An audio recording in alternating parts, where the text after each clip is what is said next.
Kalau ada masalah, berarti dia punya kemampuan, punya problem solving dan decision making. Ketika menghadapi customer, berarti kita punya kemampuan mempersuasi, kemampuan selling. Ketika kita menghadapi karyawan, berarti punya kemampuan mengcoaching, mendevelop, mementoring mereka. Dengan skill-skill seperti itu, barulah kita bertumbuh. Kalau nggak bisa.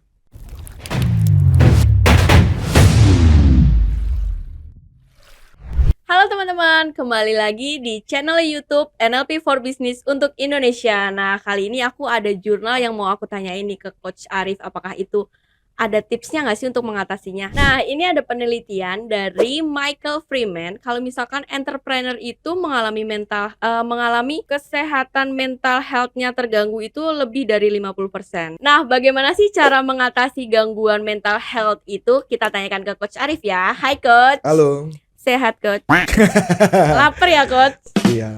Ya dikit ya Coach. Okay. Bukan dikit nih, banyak gitu.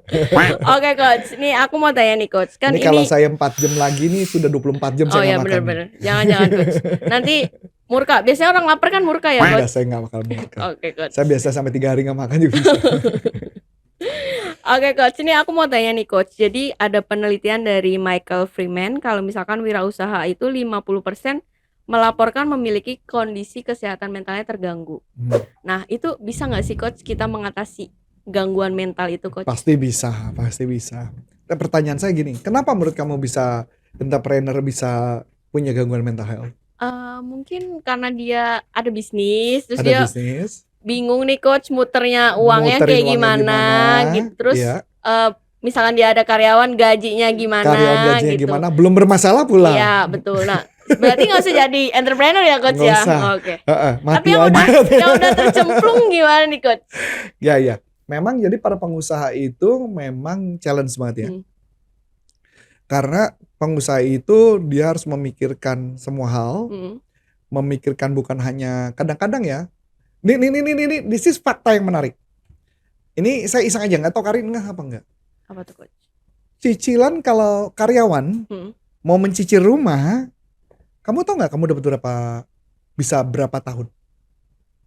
Secara bank, kita ngomong bank. Oh, bisa. Itu nggak sih kelipatan 5, 10, 15. Betul.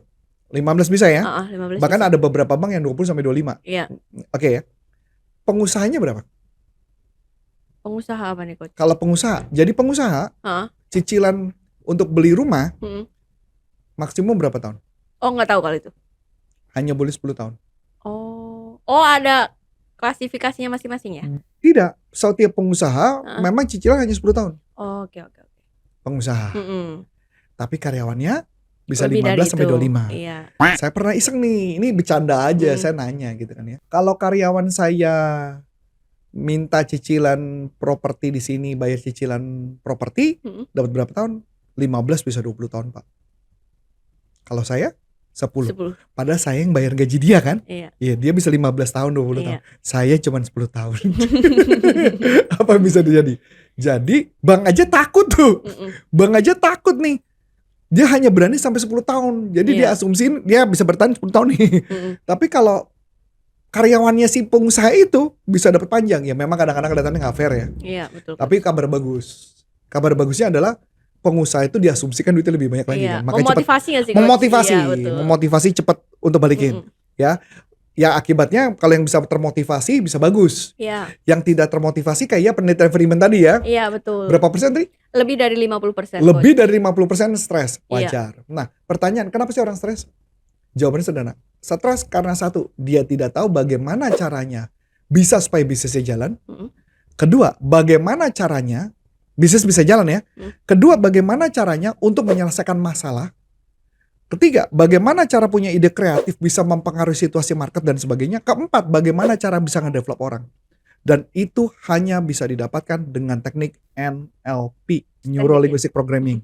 Kenapa saya berani mengatakan ini? Kita pakai logika ya. Kalau misalkan contoh, Anda punya masalah, punya problem berat di bisnis. Anda misalkan obatnya tidur. Tidur saja, selesai bangun, problemnya masih ada lagi ya? Hilang nggak? Enggak. Anggaplah Anda, ini kita disclaimer dulu ya, ini bukan menganjurkan ya, mabok. minum alkohol. Selesai minum, Nggak sadar.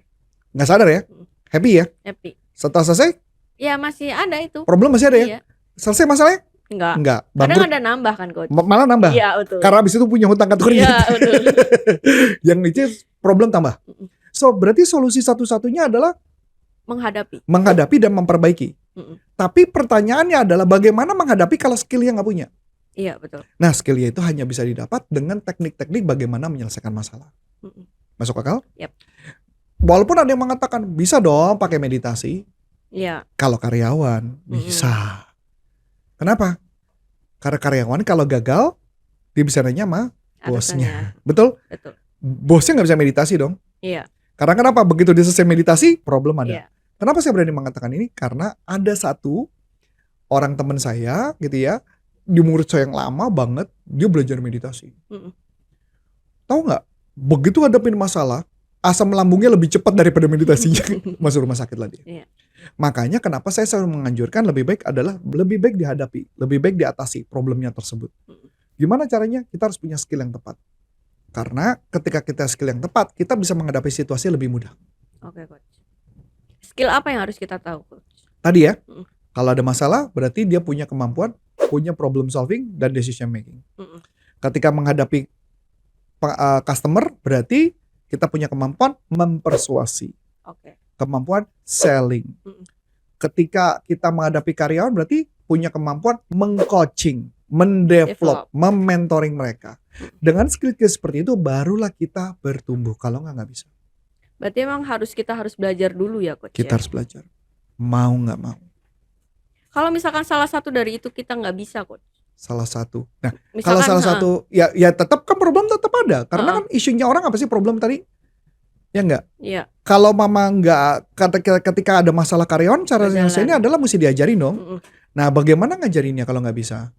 Kalau misalkan nggak punya uang untuk bayar gaji berarti kesimpulannya adalah pemimpinnya harus belajar bagaimana caranya mencari income dan mengajarkan pada tim supaya bisa mencari income.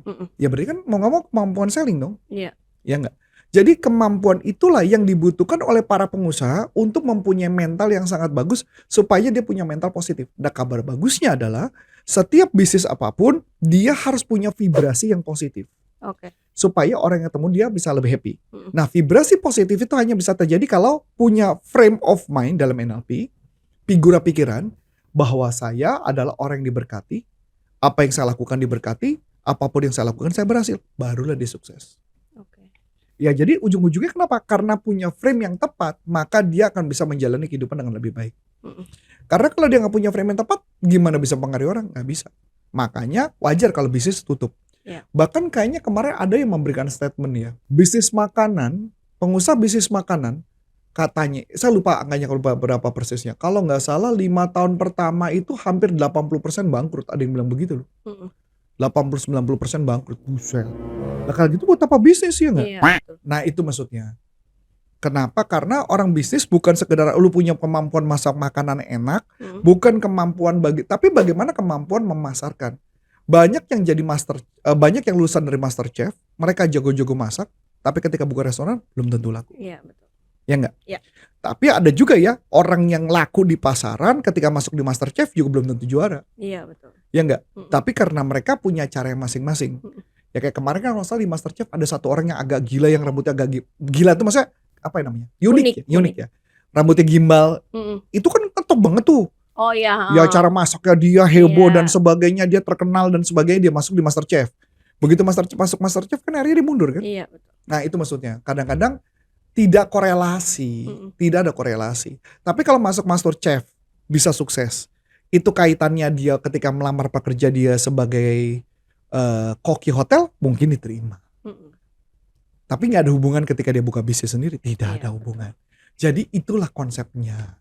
Oke coach, kalau dari coach sendiri nih, mending kita ada skill itu dulu baru kita buka bisnis atau ya udah sambil jalan? Kalau saya ditanya, dulu kalau saya adalah punya skill itu dulu karena saya sadar skill itu ngebantu saya, skill NLP itu ngebantu saya ketika ngedevelop bisnis. Ketika bekerja di perusahaan, ketika itu karir saya dari posisi manager hingga ke sampai sales director, saya tempuh melalui itu. Nah, Tapi kalau mama ditanya kalau sudah terjun ke bisnis gimana? Ya udah, lakukan dua-duanya. Tinggal Nah, di-upgrade ya. tinggal di-upgrade. Makanya kalau ditanya kepada saya, banyak nggak alumni-alumni saya yang sampai sekarang masih kontak rajin? Banyak. Karena tugas saya adalah bagaimana memaintain mereka supaya sukses. Karena kita sadar, teori yang tadi mengatakan stres itu memang pasti terjadi. Makanya kenapa dulu saya punya tensi yang sangat tinggi, kenapa saya punya gula darah yang sangat tinggi, tapi sekarang tidak. Kenapa? Karena saya bisa manage dan saya bisa kelolanya. Ya kan, itu gambarannya. Ya. Contoh yang paling sederhana gini deh, kan teman, gampang. Ini yang sederhana deh. Tadi kan saya baru marah ya? Dikit. Dikit. Nah, Dikit aja. pertanyaan saya adalah, kalau saya dulu kira-kira saya kayak gimana? Kayaknya lebih ngamuk ya, Coach. Nah. Menurut aku sih. Nah, pertanyaan menarik. Kok bisa berubah? Nah, ada skill itu. Nah, makanya. Nangkep ya? Ya. Dulu Adi tahu ceritanya si Adi gitu ya. Nanti muka Adi sih muncul kan. Nah, jadi dulu di kantor saya dulu ya. Kalau saya itu satu kantor pada diem semua tuh.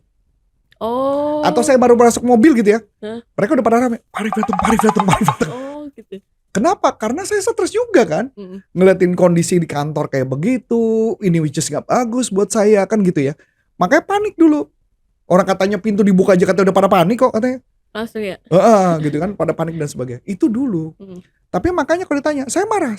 Hari ini marah banget. Tapi pertanyaannya, bagaimana cara saya marahnya? Saya cuma hanya memberi masukan yang masuk akal. Walaupun kadang-kadang nanti ada muncul pertanyaan yang kelihatannya, loh kok makin aneh gitu kan. Saya berusaha menjawabnya dengan tenang. Nah, itu gambarannya. Nah, itu hanya bisa terjadi ketika kita memahami frame of mind. Bagaimana frame of mind itu, saya memang belajar tentang spiritual, tapi frame of mind-nya ke spiritual itu yang ngebantunya. Jadi pertanyaan, kalau saya nggak punya frame of mind, marah aja kalau istilahnya ya. Ini istilahnya ini.